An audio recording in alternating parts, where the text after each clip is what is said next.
And his name is Brice Sokolowski, and he and I have been talking for the last 30 minutes or so. A fascinating gentleman, a 2000 graduate of Jesuit College Prep. He also went to UTD, where he got a bachelor's degree in electrical engineering, and then he went to SMU, as did I, but I'm about 15 years older than him.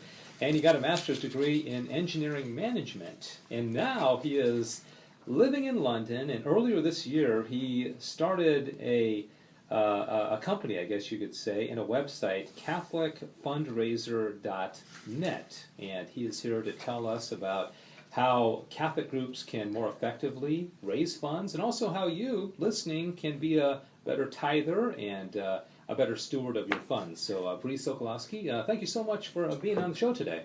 Dave, it's great to be here. Thanks for having me. All right, so I guess the obvious question people may be wondering with that introduction is, okay, you get a bachelor's degree in engineering and then a master's in engineering management, and then all of a sudden you are now working in Catholic fundraising. So how did that transition happen in your life?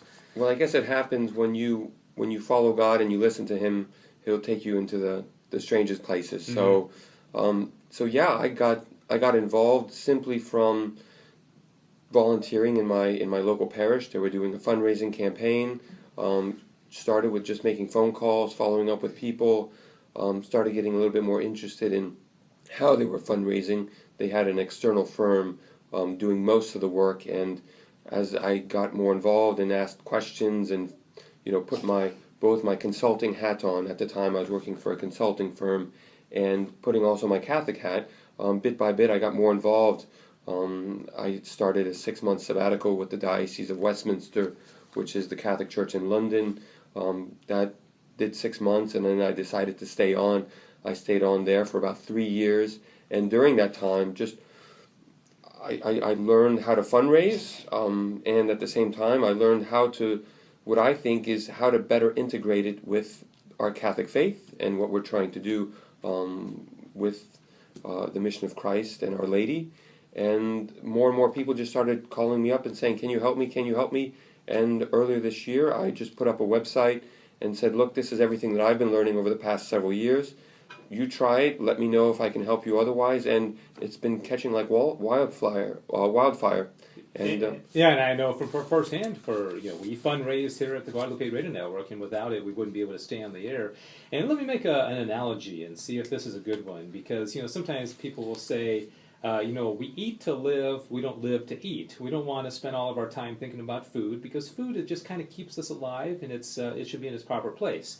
A group like us or other nonprofit Catholic organizations, we don't live to fundraise. We fundraise in order to provide for our mission. So do you find that a group like yours can come in and take some of the pressure off groups so that they can maintain their mission, which is not to fundraise, right? I definitely can. One of the things I really try and work with Catholic organizations, and whether they're one person or an entire diocese or a national or international foundation, is to try and place fundraising underneath the mission and figure out how do we best allocate everything that we're doing in order to strengthen the mission. What I tend to see is fundraising we put on the side, and it's something we do at a certain part of the year. And when you do fundraising like that, when you arrive at that time of the year, fundraising tends to be a little bit more complicated, a little bit more stressful, and more involved than we expect. And when that happens, we kind of lose sight of the mission, and that's where people start getting stressed. This isn't what I signed up for. I'm too stressed. We have to now change kind of our events planning. Events start becoming full-on fundraisers, which I strongly recommend not doing specific fundraising events. Actually, I know it sounds completely against everything that everybody's doing, but I'm very against just doing fundraising campaigns with sole events. So I try and put things in their proper place, and I try and help people walk day by day and be better at fundraising and actually achieve what they're trying to do, both monetary with finding people, getting supporters, and most importantly, having more confidence in what we're doing for Christ. Brice Sokolowski is my guest. He is with CatholicFundraiser.net. It's a new organization. We'll talk more about what he's doing. But, you mentioned before we went on the air, I asked, what's kind of your main message here? And the first thing that came out of your mouth was you said you want to give people a fresh look at fundraising. And perhaps what you just said a moment ago about not having specific fundraising events, but maybe carrying out fundraising, throughout the mission of the whole year. Is that what you mean by that? Or what are some other examples of a fresh look at fundraising? Well, one of the key things I try and connect my fundraising with is our Catholic faith. So when I say fresh look, I'm thinking of if you are inspired by something that you do, but most times we think, oh, I'm going to need to raise money for that. We quickly just the passion just kind of dissipates, and we're like, well, maybe I'm not called to do this, or maybe I'm thinking too big, or maybe because I need to think of it differently, because anytime we think of raising funds, we deviate to possibly what God is really trying to call us to do. So one of the things I really base my fundraising on is actually the Catechism of the Catholic Church.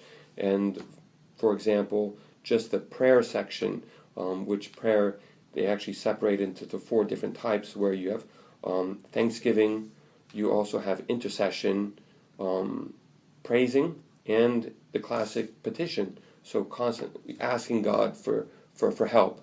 And sometimes in our prayer life and in fundraising, or what we're doing with possibly our donors, is constantly asking.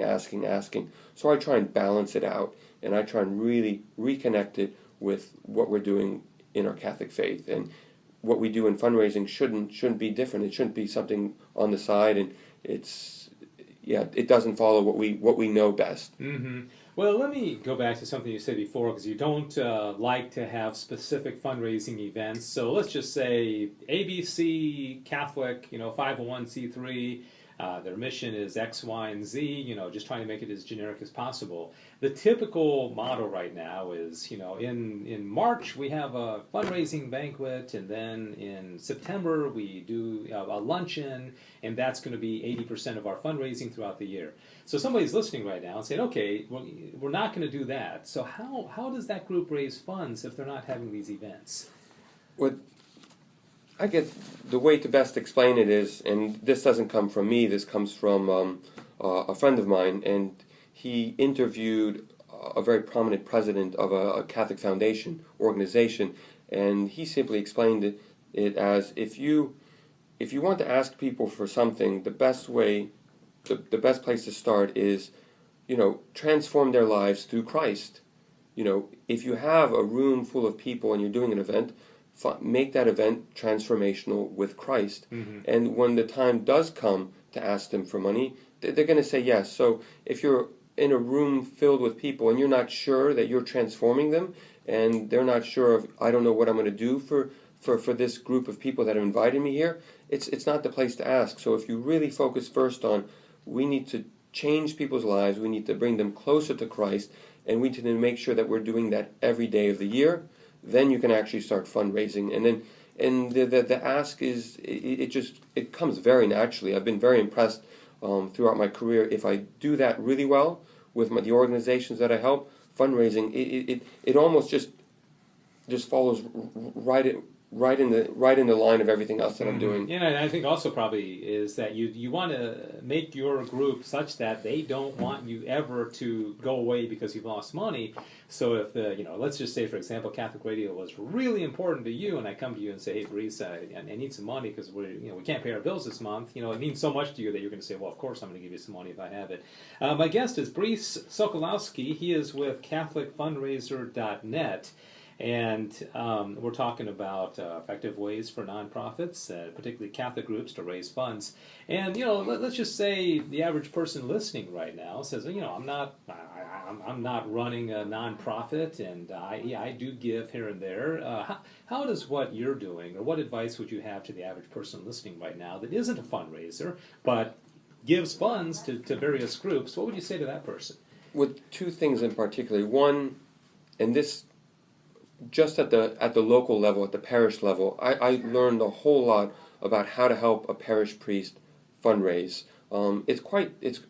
Some are very good at it and they don't mind doing it, but a lot of them, it's very stressful. So I learned really how best to help my parish priest fundraise, and a lot of my content on my website talk specifically on how to run just a capital appeals campaign, how to run just year on year, how to raise money, how to communicate that back to parishioners, all of that I talk about. So that can be very helpful. And the second, and this is my experience, is sometimes we get that calling, well, I think I'm supposed to do more for the Catholic Church.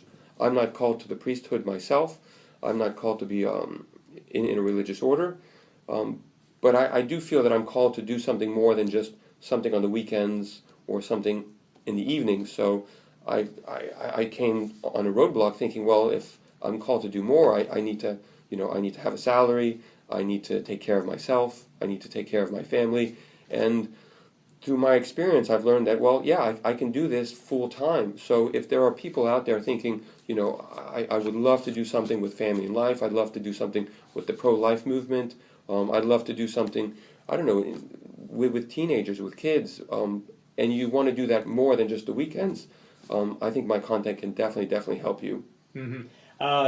In the Old Testament, there's the tithe of 10%. I know many people get confused in saying, am I, like morally bound to give 10%? Is that kind of like a doctrine of the faith that, that God is expecting me to tithe 10%?